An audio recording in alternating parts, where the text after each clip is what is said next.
ونعوذ بالله من شرور أنفسنا ومن سيئات أعمالنا. من يهده الله فلا مضل له ومن يضلله فلا هادي له. وأشهد أن لا إله إلا الله وحده لا شريك له، وأشهد أن محمدا عبد الله ورسوله. أما بعد، فإن أصدق الحديث كتاب الله، وأحسن الحديث حديث محمد صلى الله عليه وسلم، وشر الأمور محدثاتها، وكل محدثة بدعة، وكل بدعة ضلالة، وكل ضلالة في النار. بعد أعوذ بالله من الشيطان الرجيم. بسم الله الرحمن الرحيم.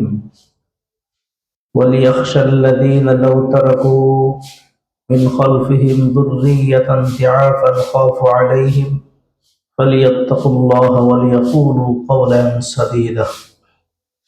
إن الذين يأكلون أموال اليتامى ظلما إنما يأكلون في بطونهم نارا وسيصلون سعيرا. আলহামদুলিল্লাহ, মহান আল্লাহ সুবহানাহু ওয়া তাআলার অশেষ রহমত বারাকাত। আল্লাহ সুবহানাহু ওয়া তাআলা পবিত্র জুমার দিনে জুমার মসজিদে আল্লাহর কিছু গুনাহগার নগণ্য বান্দা বান্দীদেরকে আল্লাহর ঘর মসজিদে এনে উপস্থিত হওয়ার তৌফিক দান করিয়েছেন। সেই মহান মনিবের দরবারে অন্তর থেকে লাখ কোটি শুকরিয়া আদায় করি, আলহামদুলিল্লাহ। দরুদ সালাম বর্ষিত হোক আখিরি জামানার পয়গম্বর মুহাম্মদ বিন আব্দুল্লাহ মুহাম্মদুর রাসূলুল্লাহ সাল্লাল্লাহু আলাইহি ওয়াসাল্লামের উপরে। শান্তি বর্ষিত হোক সারা পৃথিবীর মুসলিম নরনারী যারা অন্ধকার কবরে শাহিত আছেন তাদের উপরে। শান্তি বর্ষিত হোক এই মুহূর্তে যারা আমরা আল্লাহর ঘর মসজিদে এসে উপস্থিত হতে পেরেছি। মহান আল্লাহ সুবহানাহু ওয়া তাআলা আমাদের অতীতের গুনাহগুলো ক্ষমা করিয়ে দিয়ে আমাদেরকে মুত্তাকিন সালিহিন বান্দা বান্দী হিসেবে আল্লাহ সুবহানাহু ওয়া তাআলা আমাদের কবুল করুন, আমিন ইয়া রাব্বাল আলামিন। সম্মানিত উপস্থিতি, আমরা ধারাবাহিকভাবে আলোচনা করতেছিলাম। আসলে মানুষ ভালো জিনিসগুলো মনে রাখে না, আর মনে রাখাও খুব কষ্টকর। এই যে আল্লাহ সুবহানাহু ওয়া তাআলা তার মুসলিম জাতির উপরে 250টি আয়াত দিয়ে আল্লাহ আদেশ করেছেন, 250টি আয়াত দিয়ে আল্লাহ নিষেধ করেছেন। এগুলো আলোচনার মাধ্যমে মনে রাখাটা খুব কষ্টকর। এজন্য আল্লাহর কাছে নিয়ত করেছি, আলহামদুলিল্লাহ, যদি আল্লাহ হায়াতে তৈয়বা দান করে তাহলে আপনারা যদি দোয়া করেন তাহলে আল্লাহর আদেশ কি এবং নিষেধ কি এর উপর একটা বই লেখার চিন্তা ধারণা করেছি ইনশাআল্লাহ, যদি আল্লাহ কবুল করে ইনশাআল্লাহ তাআলা। এই বইগুলো পড়ে হয়তো এগুলো সংরক্ষণ করতে পারবেন। সম্মানিত উপস্থিতি, গত জুমায় আমরা শুনেছিলাম হলো ওয়াতুন নিসা সাদাকাতিহিন্না নিহলা ফাইন তিবনা লাকুম শাইআন শাইআন মিনহু নাফসান ফাকুলুহু হানিআম মারিআ। যে স্ত্রীর মহারণা যারা আদৌ পর্যন্ত দেয় নাই, বাকি রেখেছি, তো যতটুকু সম্ভব ততটুকু স্ত্রীর হাতে দিয়ে বলবেন যে তোমার সাথে আমার বিবাহ শাদী হয়েছিল 10 লক্ষ 15 লক্ষ বা 5 লক্ষ টাকার দেনমোহর ধার্য করিয়ে। আসলে ওইটা ইসলামের সাথে কোনো সম্পর্ক নেই, আছে? ইসলামের সাথে কোনো সম্পর্ক নেই যে এত টাকা এত অশ্লীল এত কিছু দিলাম, এটা ইসলামের সাথে একেবারে সাংঘর্ষিক। আপনার আমার দেনমোহর হচ্ছে যতটুকু আমি সামর্থ্য আমার আছে, অতটুকু দিয়ে আমি স্ত্রীর হাতে বুঝিয়ে এরপরে আমরা স্ত্রীর কাছে যাব। এটাই হচ্ছে আল্লাহর বিধান। এর আগে স্ত্রীর কাছে যাওয়া যাবে না, স্ত্রীর কাছে ক্ষমাও চাওয়া যাবে না। আমরা অনেক সময় এটা বলে থাকি যে এই দিলাম, বাকিটা তুমি আমাকে ক্ষমা করে দাও। আপনি একটা সংসারের কর্তা, আপনি নিচের মানুষগুলোর কাছ থেকে ক্ষমা চাবেন, এটা হতে পারে? হতে পারে না। অতএব একটা চকলেট যদি আপনি কিনে, যারা আদৌ পর্যন্ত এই যে বৃদ্ধ বাবারা রয়েছেন, অনেক বাবাজিরা আছি আমরা, মাদেরকে এখনো পর্যন্ত ওই 60-70 বছর বয়স হয়ে গেছে, এখনো পর্যন্ত দেনমোহর আদায় করি নাই। এটা কিন্তু একটা ঋণের বোঝা। এই ঋণ শোধ করতে হবে।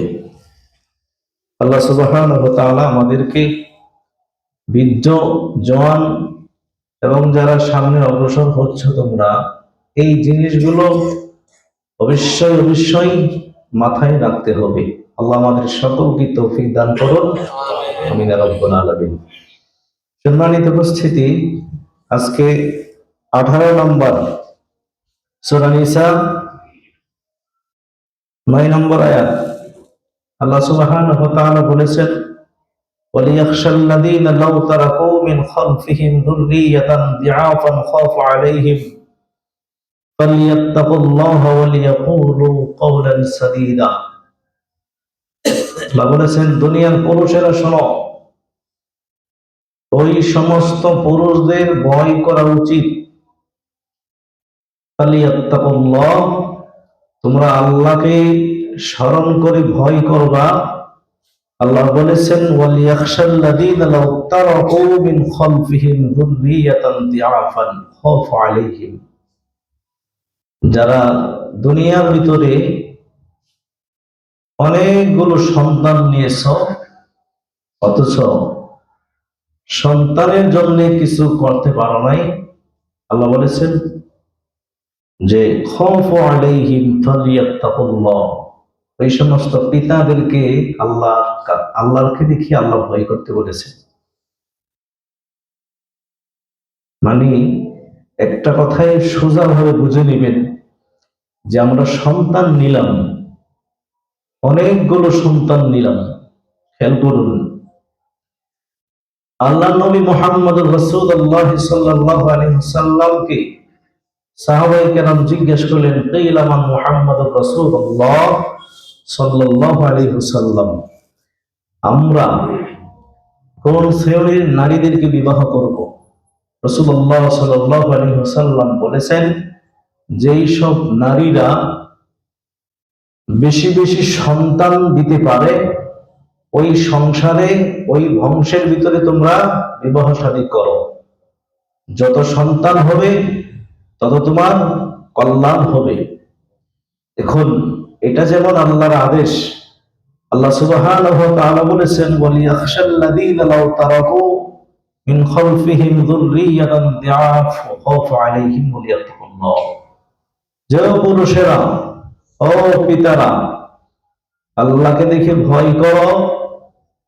যারা তোমরা, তোমাদের সন্তানরা অনেক সন্তান হয়েছে, অথচ সেই সন্তানদেরকে কোন রকম মানুষ করতে পারো নাই, এবং তোমার যেই সম্পত্তি ছিল, এই সম্পত্তিগুলো তুমি নিজেই গ্রাস করে মারা গিয়েছ, অথচ তোমার সন্তানেরা তোমার ওয়ারিসের কাছ থেকে কিছু পাই নাই।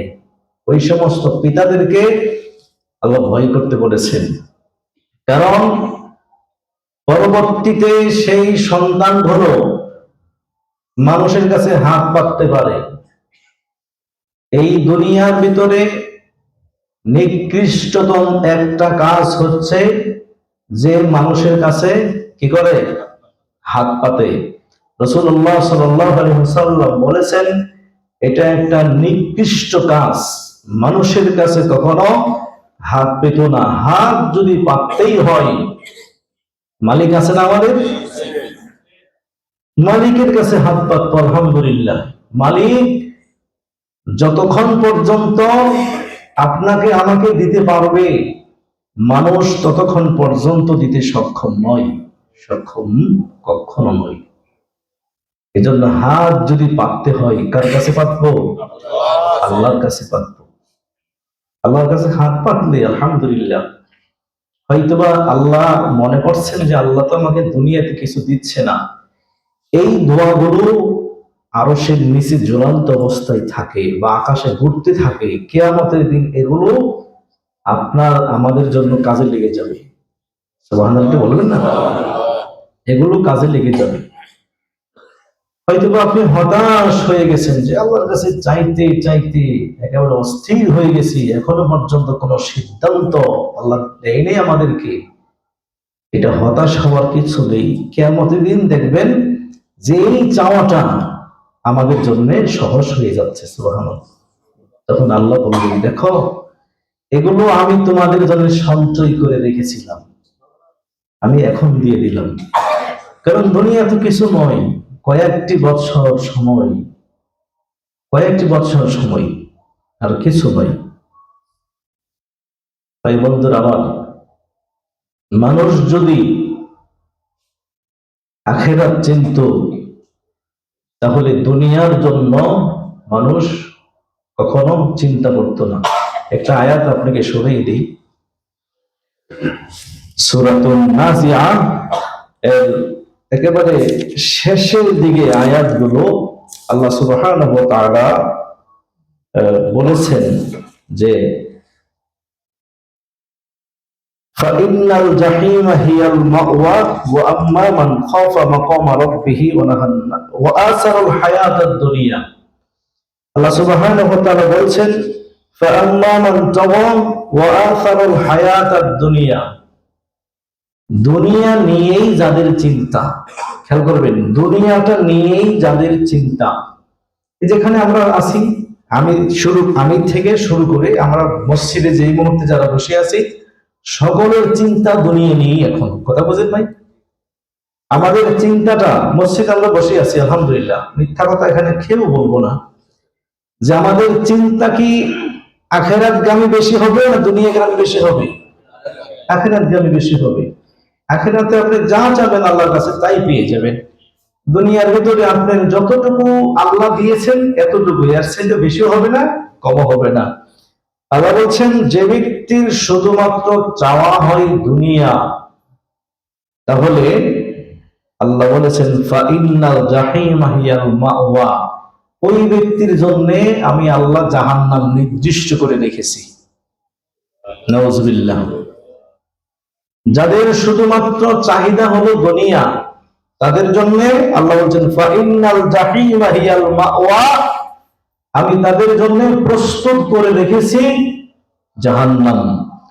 ওয়া আম্মা মান খাফা মাকামা রাব্বিহি ওয়া নাহান নাফসা আনিল হাওয়া, যে ব্যক্তি চিন্তা করে দুনিয়ার ভিতরে থাকা অবস্থায় কত পাপ করেছি, কত কিছুই না করেছি, আমি নাফসা আনিল হাওয়া, এই প্রবৃত্তি, এই দুষ্ট, এই গুনাহ নিয়ে আমি আল্লাহর কাছে কিভাবে দাঁড়াবো, আমার তো ভয় হচ্ছে। ওয়া আম্মা মান খাফা, আমি তো ভয় হচ্ছে যে এই দুনিয়ার ভিতরে, সাধারণ একটা দুনিয়ার ভিতরে থাকা অবস্থায় আমি যে পাপগুলো করেছি, এই পাপগুলো নিয়ে আল্লাহর কাছে কেমনে আমি দাঁড়াবো, এই চিন্তা যাদের এখানে থাকবে, এই যে কলব, হ্যাঁ, যাদের এখানে থাকবে, আল্লাহ বলেছেন ফাইন্নাল জান্নাতা হিয়াল মাওয়া, ওদের ভয়গুলো আমি কাটিয়ে দিয়ে তাদেরকে জান্নাতবাসী করব।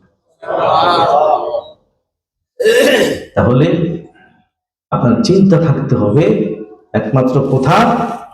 আখিরাতের। অতএব এগুলো খেয়াল করতে হবে। তাহলে 18 নম্বরে আল্লাহ কি বলেছেন? যে ওই সমস্ত পিতাদের কি করা উচিত? ভয় করা উচিত, যাদের অনেক সন্তান আছে কিন্তু সন্তানের জন্য কিছু করে নাই, যা পাইছে সব নিজে খেয়ে ফেলেছে। তার মানে এই চিন্তা করবেন হুজুর সন্তানই নিব না, কপালে যা আছে আছে, এটা হলেও হবে না। সন্তান নিতে হবে। বংশ বিস্তার করাটা এটা হলো আল্লাহ রসুলের সুন্নাহ। রসুল বলেছেন, আমার উম্মতেরা যত পারো সন্তান নাও, কিয়ামতের ময়দানে আমি মানুষের সামনে যদি বলতে পারি যে আমার উম্মতের সামনে কোন নবীর উম্মত অতটুকু উম্মত নয়, সুবহানাল্লাহ। এটা নবীর একটা অহংকার, একটা বরত্ব। আল্লাহ যে ভাবে বলেছেন, ওয়ালিয়াখশাল্লাযীনা লাউ তারাকু মিন খালফিহিম, তোমাদের ভয় পাওয়া উচিত যারা ছেলে সন্তান মেয়ে সন্তান রেখেছ অথচ তাদেরকে কোনো কিছু করো না, তাদের লেখাপড়া বিদ্যা অর্জন করাও না, তারা কেমনে চলবে সেই চিন্তা তোমাদের নেই। অতএব যতটুকু তুমি পেয়েছ তুমি নিজেই খেয়ে হতাশ, তুমি নিজেই খেয়েছ। আল্লাহ বলছেন তাদের ভয় পাওয়া উচিত, কারণ তাদের কঠিন শাস্তি হবে। শুনুন, আমরা কি চাই যে আমাদের ছেলে মেয়ে মানুষের কাছে গিয়ে হাত পাতুক? আমরা চাই? আর হাত পাতাটা কত নিকৃষ্ট কাজ।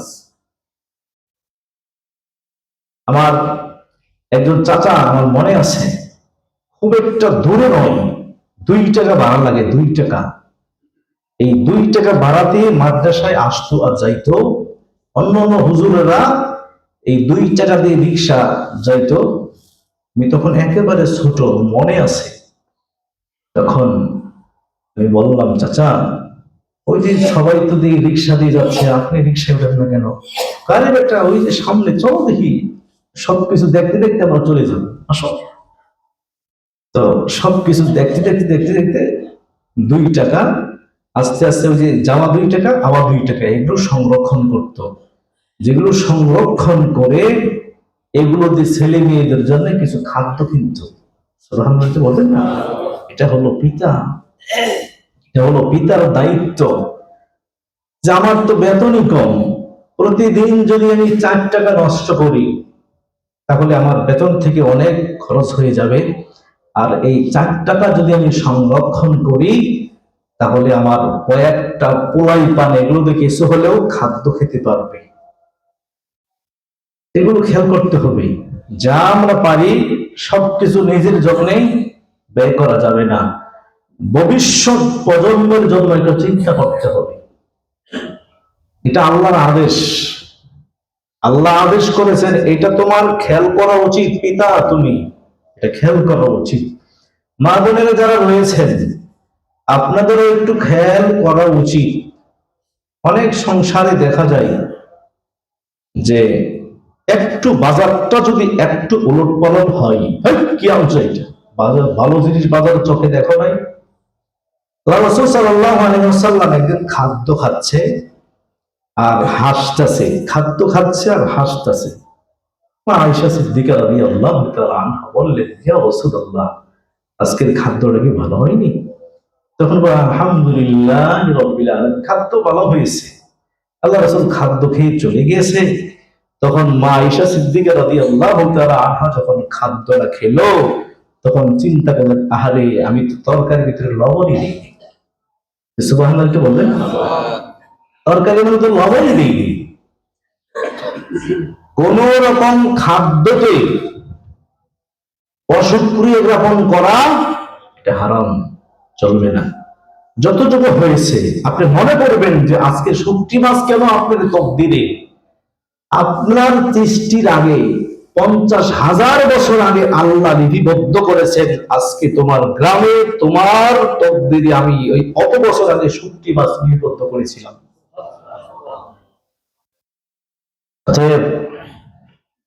কি ব্যাপার, কই ছিলাম? মন কই থাকে?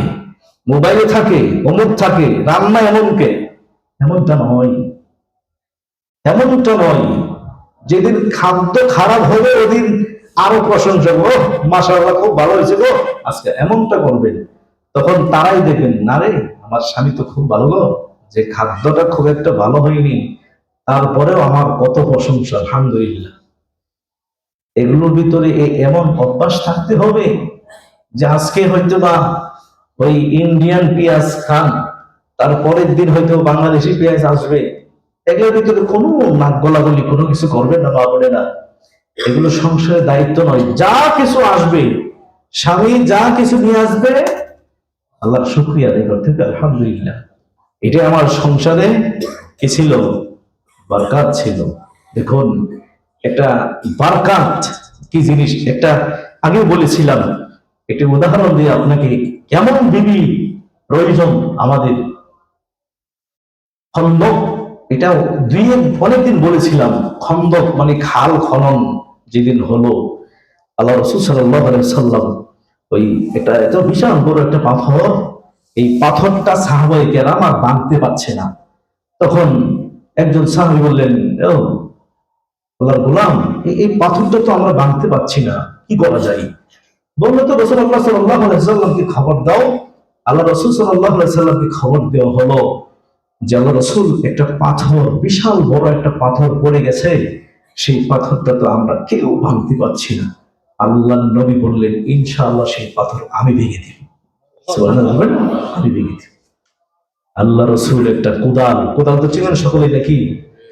কোদাল নিয়ে একটা নিয়ে বিসমিল্লাহ বলে এক চুট দিয়েছে, পাথর খণ্ডন খণ্ডন হয়ে গেছে। সুবহানাল্লাহ।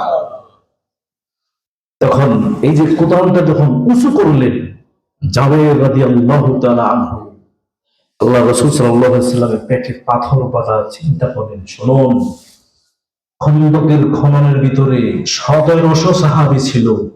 এই ১৭০০ সাহাবীর কোন সাহাবীর চোখ আল্লাহ নবীর পেটের দিকে পড়ে নাই। জাবের বিন আব্দুল্লাহ, ওনার চোখ আল্লাহ নবীর পেটের দিকে পড়ে গেছে, যে খোদায় একেবারে পেটটা নিচু চলে গেছে। আল্লাহু আকবার। কোদালটা রেখে, মদিনার পাশেই ছিল জাবের রাদিয়াল্লাহু তাআলা আনহুর বাড়ি, একটা খন্দকের পাশেই। স্ত্রীকে বললেন, আল্লাহ নবীর পেটটা দেখে আমার খুব কষ্ট হচ্ছে আজকে। কেন, কি হয়েছে? আমার মনে হচ্ছে আল্লাহ নবী 2 দিন যাবত কিছু খায় না। আমার সংসারে কি আছে বলো তো? বললেন, ইয়া জাবের, সংসারে আছে 1 পোয়া আটা, জব, 1 পোয়ার মতো জব, আটা, আর কিছু নেই। আচ্ছা, বলা হয় না মন কোনো ছাগলের বাচ্চা আছে? দেখলেন, হ্যাঁ, একটা ছাগলের বাচ্চা আছে, নিয়ে আসো, নিয়ে আসো, আমি ছাগলটা জবাই করে দেই, তুমি রুটি বানাও।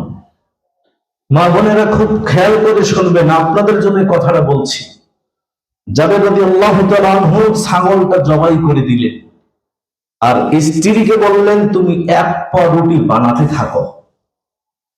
তখন বললেন, জাবের রাদিয়াল্লাহু তাআলা আনহুর স্ত্রী বলেন, আচ্ছা শোনো, যেই জবের আটা 1 পোয়া, তুমি কিন্তু রাসূলুল্লাহ সাল্লাল্লাহু আলাইহি সাল্লামের কানে কানে গিয়ে বলবা যে জাবেরের স্ত্রী আপনাকে দাওয়াত দিয়েছে। সুবহানাল্লাহ। তুমি কানে কানে গিয়ে বলবা, জোরে বলবা না, আওয়াজ করে বলবা না। জাবের রাদিয়াল্লাহু তাআলা আনহু আবার খন্দকের খননের কাছে গিয়ে বললেন, আসসালামু আলাইকুম ইয়া রাসূলুল্লাহ, আপনার কানটা কি আমার মুখের দিকে একটু অগ্রসর করে দিবেন? তখন দিলেন। দেওয়ার পরে বলছেন, আল্লাহ নবী, আপনার মুখ দেখে, আপনার পেট দেখে আমার খুব কষ্ট হচ্ছে। খন্দকের খনন করার প্রয়োজন আমাদের, আর আপনি আমাদের সাথে থেকে খন্দকের খনন করছেন। আল্লাহ রাসূল, আমার স্ত্রী আপনাকে দাওয়াত করেছে। আল্লাহ রাসূল সাল্লাল্লাহু আলাইহি ওয়াসাল্লাম দুহাত উঁচু করে বলেন, ও খন্দকের সাহাবীরা, তোমাদেরকে জাবেরের স্ত্রী দাওয়াত করেছেন। সুবহানাল্লাহ। আটা কত? ছাগলের বাচ্চা কয়টা? সাহাবীর সংখ্যা ১৭০০। দেখুন, জাবের রাদিয়াল্লাহু তাআলা একেবারে মলিন হয়ে গেছে। আরে কেমনে কি করবো এটা, কেমনে কি করে সম্ভব? তখন আচ্ছা, সবাই যাচ্ছে জাবের বাড়ির দিকে। তখন আল্লাহ রাসূল কি বলতেন, জাবের রাদিয়াল্লাহু তাআলা, রাসূল আমি একটু অগ্রসর তাড়াতাড়ি হই। বলো কেন? আমার পেটটা খারাপ। আসলে কোন পেট খারাপ? আল্লাহ রাসূল বুঝছেন যে তুমি কি করতে চাচ্ছ, আমি বুঝতে পারছি, অতএব কোনো কিছুর প্রয়োজন নেই, তুমি বাড়িতে যাও। তবে খবরদার, আমি যতক্ষণ পর্যন্ত তোমার বাড়িতে সাহাবীদেরকে না নিয়ে আসবো ততক্ষণ পর্যন্ত গোশতের পাতিলে হাত দিবে না, আর ওই জবের রুটিতে হাত দিবে না। গেলেন। জাবেরের স্ত্রী ওই যে ঘরের একটু ফাঁকা জায়গা দেখে মাথায় নষ্ট হয়ে গেছে। আই করছো কি বলছেন, তুমি করছো কি? তোমাকে বললাম যে রসুলকে কানে কানে বলতে, এই 1700 সাহাবীদেরকে তুমি কেন বলেছ? তখন জাবের রাদিয়াল্লাহু তাআলা আনহু বললেন, শোনো, আমি তো শুধু বলেছিলাম হলো রসুলকে, তোমার দাওয়াতটা আমি রসুলকে দিয়েছি, আর রসুল সাহাবীদেরকে দাওয়াত দিয়েছে। জাবেরের স্ত্রী আকাশের দিকে তাকিয়ে বললেন, জাবের, আমার মনে 100% বিশ্বাস, আমাদের সংসার থেকে আমি দাওয়াত দিয়েছি হলো মুহাম্মদ রাসূলুল্লাহ সাল্লাল্লাহু আলাইহি ওয়াসাল্লামকে, তাকে খাওয়ানোর দায়িত্ব হলো আমাদের, আর খন্দকের সমস্ত সাহাবীদেরকে খাওয়ানোর দায়িত্ব হলো মুহাম্মাদের। এটা আমি বিশ্বাস, আমার বাড়িতে যত খাদ্য আছে মুহাম্মদও খাবে, সাহাবীরাও খাবে। মহিলার ঈমান দেখছেন কত তাজা। আমাদের সংসারের মাইয়ারা যদি হইতো, এই গোলামে করে গোলাম করছসটা কি, তোরে বললাম একজন দুইজন দাওয়াত দিতে, মুষ্টি শুদ্ধ দাওয়াত দিছস, কেমনি কি করবো? এটা লোকিদারি কে করবে, শাহিদারি কি করবে? সুবহানাল্লাহ একটু বলেন না। তখন আল্লাহ রাসূল সাল্লাল্লাহু আলাইহি সাল্লাম ওই গোশতের পাতিলে একটু হাত দিলেন, আটার পাতিলে একটু হাত দিলেন, 10 জন করে জামাত করে বসায় দিলেন। আল্লাহর নবী রাসূলুল্লাহ সাল্লাল্লাহু আলাইহি সাল্লাম বলেন, জাবের, তুমি এবং তোমার স্ত্রী গোশত খালি তুলতেই থাকো, সাহাবীদেরকে দিতেই থাকো, আটার রুটি তুমি বানাতে থাকো, তোমার স্ত্রীকে বলে আটার রুটি বানাতে। সুবহানাল্লাহ, 10 জন করে খেতে খেতে 1700 সাহাবী খেয়ে ফেলেছে। অবশেষে রাসূল সাল্লাল্লাহু আলাইহি সাল্লাম পেট ভর্তি পরিমাণ খালো। তারপরে ওই আটার রুটি যা ছিল আর ওই ছাগলের গোশত যা ছিল তাই রয়ে গেল পাতিলে। সুবহানাল্লাহ। তখন জাবের রাদিয়াল্লাহু আনহু স্ত্রী বললেন, জাবের, দেখছো বারাকাতের মালিক কে? আল্লাহ সুবহানাহু ওয়া তাআলা। রিজিকের মালিক কে? আল্লাহ। অতএব আমাদের বিশ্বাস যে আমরা রসুলকে দাওয়াত দিছি, আর রসুল খন্দকের সকলকে দাওয়াত দিছে, এই দায়িত্ব রসুলের, আমাদের নয়। বাবুনেরা, এগুলো ওই বাজারের দিকে লক্ষ্য করে, একটু কাপড়টা মোটা হয়েছে, আজকের চাউলটা একটু মোটা হয়েছে, মনে কোনো রাগ করবে না, আনন্দ চিত্র নিয়ে বল, আলহামদুলিল্লাহ, রিজিকে আমার যা ছিল তাই এসেছে। এটা যদি বলেন, সংসারে আল্লাহ বারাকাত নাজিল করবেন, সংসারে বারাকাত নাজিল করবেন। আর বারাকাতের জন্য আপনারা এবং মা বোনেরা, আল্লাহ রাসূল সাল্লাল্লাহু আলাইহি ওয়াসাল্লাম বলেছেন, সংসারে যদি বারাকাত চাও তাহলে সূরা বাকারাটা তোমরা পড়বা। কোনটা? সূরা বাকারা। যত বারাকাত রয়েছে সমস্ত বারাকাত আল্লাহ সূরা বাকারার ভিতরে প্রবেশ করাছেন। যদি সূরা বাকারাটা তোমরা না পারো তাহলে অত্যন্ত হলো সূরা বাকারার শেষ 2টা আয়াত পড়বা, তাহলে আল্লাহ তোমাদের দুনিয়াতেও বারাকাত দিবে, আখিরাতেও বারাকাত দিবে। সুবহানাল্লাহ। এগুলো আমাদের খেয়াল করতে হবে। আল্লাহ সুবহানাহু ওয়া তাআলা যেন আমাদের মা বোনদের, আমাদের স্ত্রীদের যেন জাবেরের স্ত্রীর মতো যদি হওয়ার তৌফিক দান করুন, আমিন ইয়া রাব্বুল আলামিন। সম্মানিত উপস্থিতি, আল্লাহ সুবহানাহু ওয়া তাআলা বারাকাতের মালিক আল্লাহ। 19 নম্বর, আল্লাহ সুবহানাহু ওয়া তাআলা বলছেন, ওয়াল্লাতী ইয়াতিনাল ফাহিশাতা মিন নিসাইকুম ফাস্তাশহিদু আলাইহিন্না আরবাআতাম মিনকুম ফাইন শাহিদু ফাআমসিকুহুন্না ফিল বুয়ুতি হাত্তা ইয়াতাওয়াফাহুন্নাল মাউত আয়াজআলাল্লাহু লাহুন্না সাবিলা। 19 নম্বর আল্লাহর আদেশ। আল্লাহ বলেছেন, দুনিয়ার মানুষেরা শোনো, আল্লাতী ইয়াতিনাল ফাহিশাতা মিন নিসাইকুম, ও পুরুষেরা, আল্লাহ বলেছেন যে তোমাদের স্ত্রীগণ যদি তোমরা সন্দেহ পোষণ করো যে আমার স্ত্রী কারো সাথে জিনায় লিপ্ত হয়েছে, যদি তোমরা সন্দেহ পোষণ করো জামার স্ত্রী কোন পুরুষের সাথে পরকীয়া করছে বা কারো সাথে জিনায় লিপ্ত হয়েছে, এই আয়াতটা ভালো করে শুনুন। মা বোনদেরকে বলছি আপনারা শুনুন, আর পুরুষদেরকে আপনারা বলছে আপনারা শুনুন। আয়াতের ভিতরে খুব এটা বিশ্লেষণ পাবেন। আল্লাহ বলছে, পুরুষদেরকে প্রথম বলছে যে তোমাদের স্ত্রীরা যদি মনে করো যে কারো সাথে জিনায় লিপ্ত হয়েছে, তাহলে তাদেরকে তোমরা কি করবা? ছেড়ে দিবা নাকি বিচার করবা? আল্লাহ সুবহানাহু ওয়া তাআলা বলেছেন যে ফাস্তাশহিদু, যদি জিনায় লিপ্ত হয়ে থাকে তাহলে ফাস্তাশহিদু, তোমরা কি করবা? সাক্ষী জোগাড়বা। কি করতে হবে? সাক্ষী জোগাতে হবে। আলাইহিন্না আরবাআতা মিনকুম, কয়জন? 4 জন সাক্ষী জোগাতে হবে।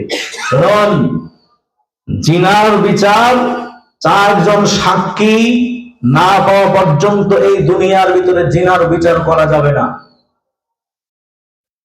এই একটা মাসলা গত কয়েকদিন আগে আমাদের একজন একটা মাসলা চেয়েছিল যে আমার স্ত্রী তো এমন একটা কাজ করেছে, এখন আমার স্ত্রীকে কি করব? উনি যে আমি তো ছোট আলেম, আমি তো বড় আলেম নয়, আমার সাথে অনেক বড় একজন আলেমকে উনি ফোন দিয়েছেন যে হুজুর, আমার বিবি সাহেব তো জিনায় লিপ্ত হয়েছে, আমার মেয়ে দেখেছে, এখন কি করা যায়? ওই বড় হুজুর বলছেন 2 জনকে কতল করতে হবে। নাউজুবিল্লাহ বলবেন না? 2 জনকে মারতে হবে, ওদের বাঁচা থাকার কোনো অধিকার দুনিয়ার ভিতরে নেই। হুজুর হয়তো এই আয়াতটা খেয়াল করে নাই যে এই আয়াতে যে আল্লাহ বলছেন কয়জন? 4 জন সাক্ষী প্রয়োগ করতে হবে। হুজুর খালি আন্দাজে বলে কইছে 2 জনকে কুরবানি করতে হবে। এত সহজ কুরবানি করা? এত সহজ? জিনার বিচার যদি হয়, নিজ ইচ্ছায় জিনার বিচার করা যাবে না। জিনার বিচার কে করবে? জিনার বিচার কে করবে? এদেশের সরকার করবে। সরকার যদি না করে, এলাকার চেয়ারম্যান করবে। চেয়ারম্যান যদি না করে, এলাকার আমির সাহেব, মাই মাতব্বর সবাই মিলে করবে। যদি তাই না পারে, তাহলে 2 জনকে আল্লাহর হস্তে তওবা করাতে হবে। এরপরেও বিচার করতে হবে কয়জন সাক্ষী? 4 জন সাক্ষী। ভাই বন্ধুরা আমার, আন্তাজি বলে খালি মাসলা বলে দিলেই হলো না, একটু রিসার্চ করতে হবে, তাহকিক করতে হবে, কোরআন হাদিস একটু ঘাটতে হবে। শুধু কোরআন দেখবেন হাদিস দেখবেন না, শুধু হাদিস দেখবেন কোরআন দেখবেন না, এমনটা নয়। উভয়টাই দেখতে হবে যে আল্লাহ কোথায় কি বলেছেন, এটা যাচাই বাছাই করে এরপরে মাসলা বলতে হবে, মাসলা দিতে হবে। আল্লাহ সুবহানাহু ওয়া তাআলা বলেছেন যে এরপর যদি তোমার সন্দেহ হয় যে আমার বিবি সাহেব জিনায় লিপ্ত হয়েছে, তাহলে ক্ষমার দৃষ্টিতে দেখে কি করতে হবে? ফাইন শাহিদু ফাআমসিকুহুন্না ফিল বুয়ুতি হাত্তা ইয়াতাওয়াফাহুন্নাল মাউত, যদি সেই বিবি সাহেবকে আপনি রেখে দেন যে না হয়েছে তো হয়েছে, আলহামদুলিল্লাহ, আমি আল্লাহর সন্তুষ্টর জন্য ক্ষমা করে দিলাম। সুবহানাল্লাহ বলেন না? আল্লাহর সন্তুষ্টর জন্য কি করলাম? ক্ষমা করে দিলাম। আর যদি আল্লাহর সন্তুষ্টের জন্য ক্ষমা করতে না পারেন, তাহলে নাউজুবিল্লাহ বলে, নাউজুবিল্লাহ আমি এই বিবি সাহেবকে আমি রাখতে পারবো না, তাহলে সসম্মানে তাকে বিদায় করতে হবে। আর যদি আপনার ঘরে যদি ছেলে মেয়ে থাকে, তাহলে আল্লাহর সন্তুষ্ট জন্য তাকে ক্ষমা করতে হবে। ক্ষমা করার পর কি করতে হবে? ফিল বুয়ুতি হাত্তা ইয়াতাওয়াফাহুন্নাল মাউত, একেবারে মৃত্যু পর্যন্ত আপনার স্ত্রীকে এমন ভাবে মাহরাম ছাড়া কোথায় বের করা যাবে না। শ্বশুর বাড়ি গেলেও নয়, ডাক্তারের কাছে গেলেও নয়, কোথাও গেলে নয়, একেবারে মৃত্যু পর্যন্ত তার কোথায় থাকতে হবে? বুয়ুত, একেবারে নিজের ঘরে থাকতে হবে। এটাই হলো জিনার মাসলা। আন্তাজি বলে এখানে একটা ফতুয়া দিয়ে দিলাম, চলবে না। তার মানে এখন আপনারা সুযোগ পাবেন, অনেক যে চাকসা মাশাআল্লাহ সুযোগ তো পাইছি। যেহেতু 4 জন জিনাই মানুষে লিপ্ত হয় 2 জন, যেহেতু আর কেউ দেখছেই না, হ্যাঁ যেহেতু কেউ দেখে নাই, উপরের রব দেখে নাই? দেখেছেন? উপরের রব দেখে নাই? পুরুষেরা, মহিলারা, যিনি সৃষ্টি করেছেন উনি দেখে নাই? দেখেছেন। এরপরে মা ইয়ালফিযু মিন কাওলিন ইল্লা লাদাইহি রাকীবুন আতীদ। ইযা যুলজিলাতিল আরদু জিলজালাহা ওয়া আখরাজাতিল আরদু আসকালাহা ওয়া ক্বালা আল ইনসানু মা লাহা ইয়াওমাইযিন তুহাদ্দিসু আখবারাহা।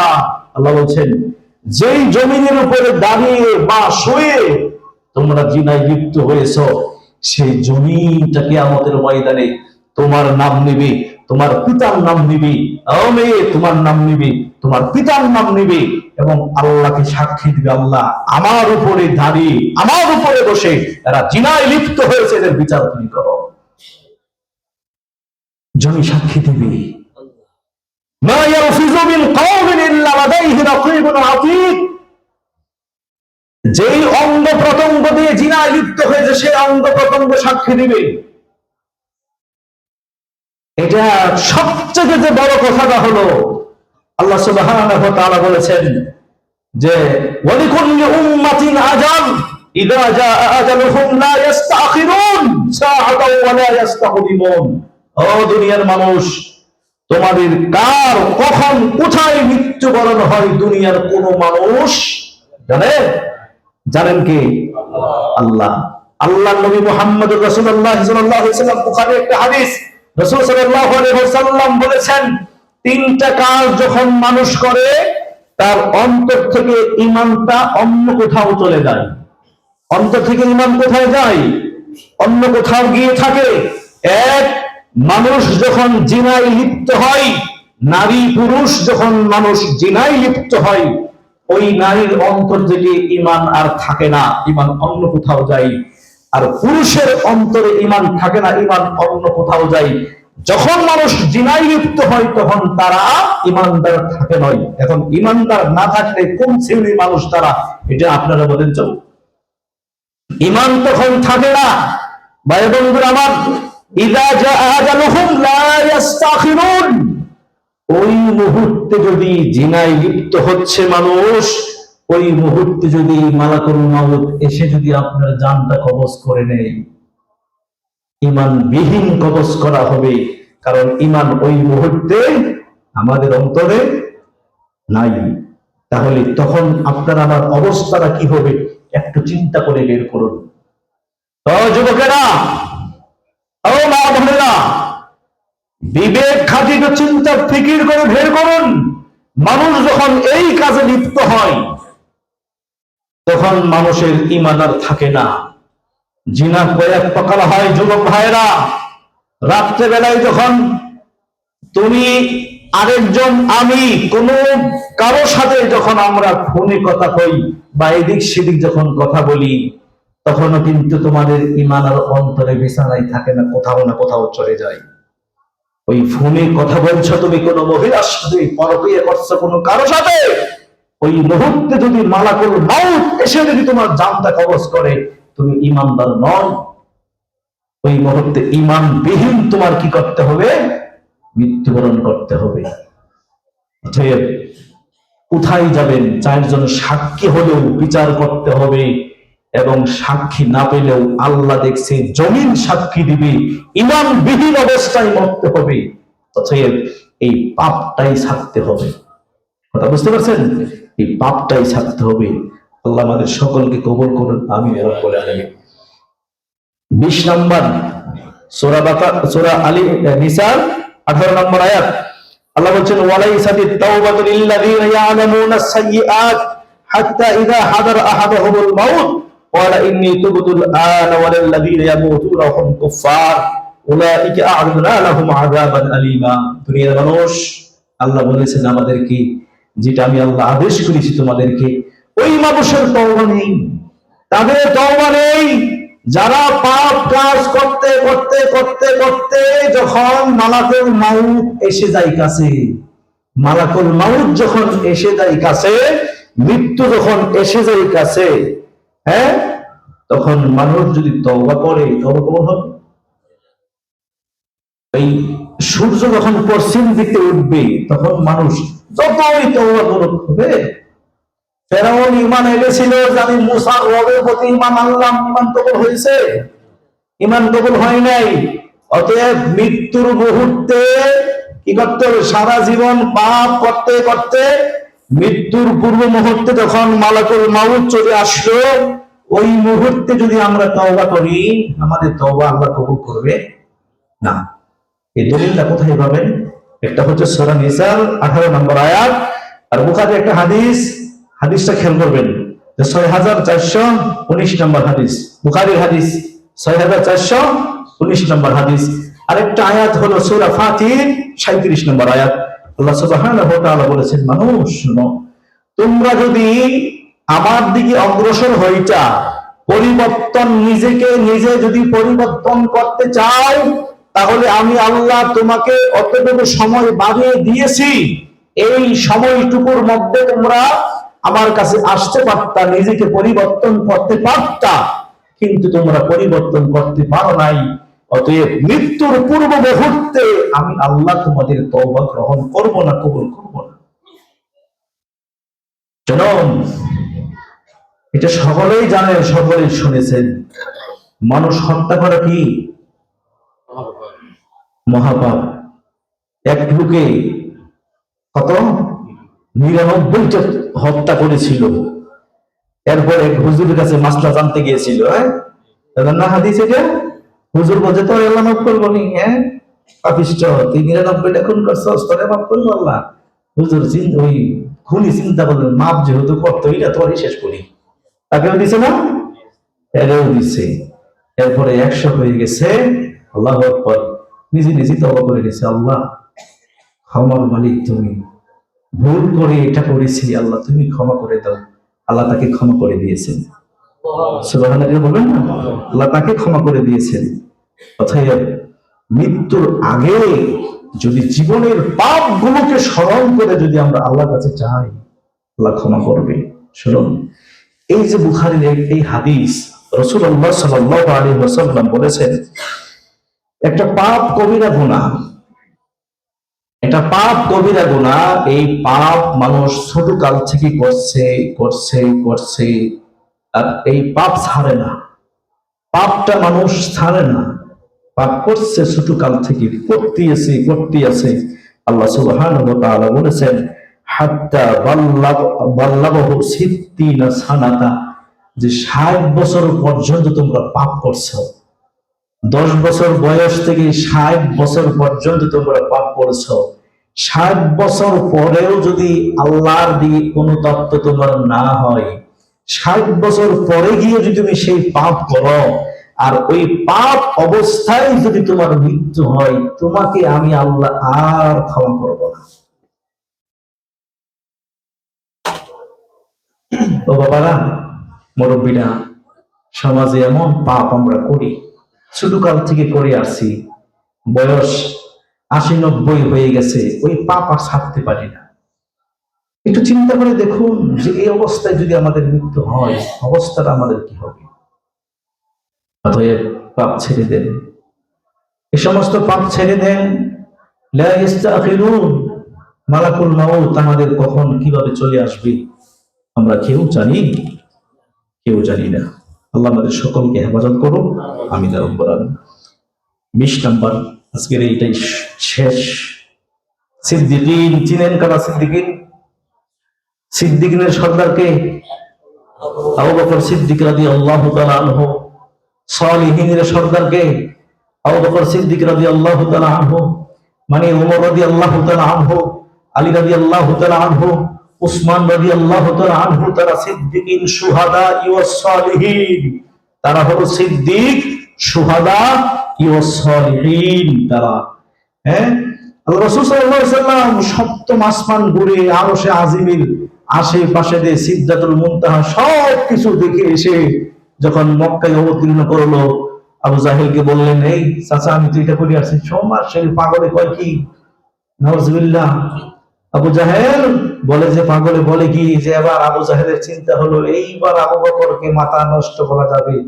আবু বকরের বাড়িতে গেলে পাশেই আবু জাহেল এবং আবু বকরের বাড়ি, খুব একটা ডিফারেন্স না, কাছাকাছি।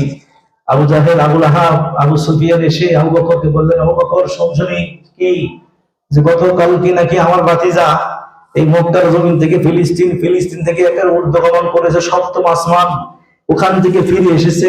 বললেন সাদ্দাকাহা আমানতু বিল্লাহ, আমি বিশ্বাস করলাম এবং মেনে নিলাম। সুবহানাল্লাহ বলেন না, বিশ্বাস করলাম এবং মেনে নিলাম।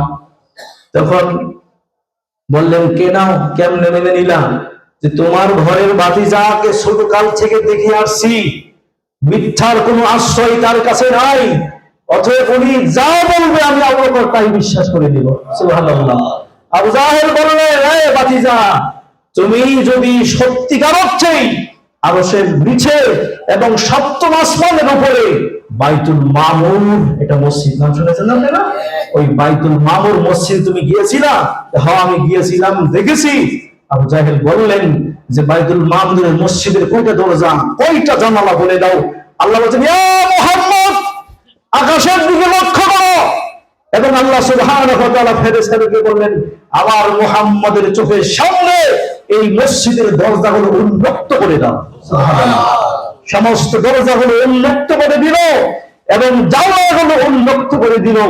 এবং আল্লাহ রাসূল যখন বললেন এতগুলো দরজা, এতগুলো জানালা, তখন আবু বকর সিদ্দিক রাদিয়াল্লাহু তাআলা আনহুর চোখ দিয়ে পানি ঝরতে শুরু হলো।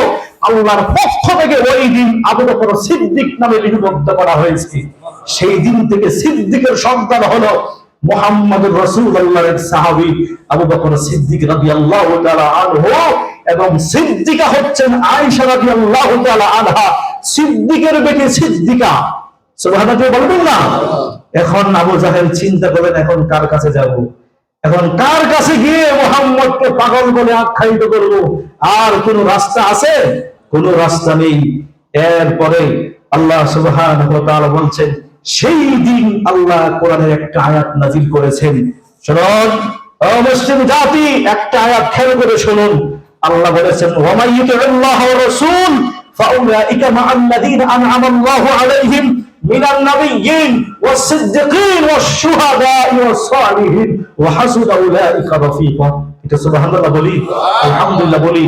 আল্লাহ বলছেন, দুনিয়ার মানুষ শোনো, কেবলমাত্র তোমরা আমাকে এবং আমার মুহাম্মদকে মেনে যদি তোমরা দুনিয়ার ভিতরে চলতে পারো, দুনিয়ার কোনো দল ফল কোনো কিচ্ছু নাই, যদি মাত্র আল্লাহকে এবং মুহাম্মদকে মেনে চলতে পারো, তাহলে আল্লাহ বলছেন মিনান নাবিয়্যিন, তোমাকে জান্নাত দিব নবীর সাথে, ওয়াস সিদ্দিকিন, তোমাকে জান্নাত দিব আবু বকরের সাথে, ওয়াস শুহাদা'i ওয়াস সালিহিন, তোমাকে জান্নাত দিব অসংখ্য আল্লাহর নবীর তাই কি আল্লাহ নবীর সাহাবীদের সাথে। সুবহানাল্লাহ। আমরা চাই না সাহাবীদের সাথে জান্নাতে থাকতে? চাই না? আল্লাহু আকবার। যদি আমরা সাহাবীদের সাথে জান্নাতে থাকতে চাই, দুনিয়ার ভিতরে কোনো দল বল, কোনো পীর ফকির, কোনো কিচ্ছু মানা যাবে না। শুধু মানতে হবে ওয়া মাইয়ুতিল্লাহ ওয়া রাসূল, আল্লাহকে মানতে হবে আর কাকে? রাসূলকে মানতে হবে। যদি দুইটা জিনিসের জিম্মাদারি নিতে পারেন, আল্লাহ বলেন নবীর সাথে তোমার জান্নাত হবে, ওমরের সাথে হবে, আবু বকরের হবে, মহিলাদের মা আয়েশার সাথে হবে, খাদিজার সাথে হবে। আল্লাহ সুবহানাহু ওয়া তাআলা আমাদের সকলকে যেন তাদের সাথে জান্নাতীবাসী বানার তৌফিক দান করুন। আমিন ইয়া রাব্বাল আলামিন। ওয়া সাল্লাল্লাহু তাআলা আলা খায়রি খালকিহি মুহাম্মাদ ওয়া আলা আলিহি ওয়া সাহবিহি আজমাইন।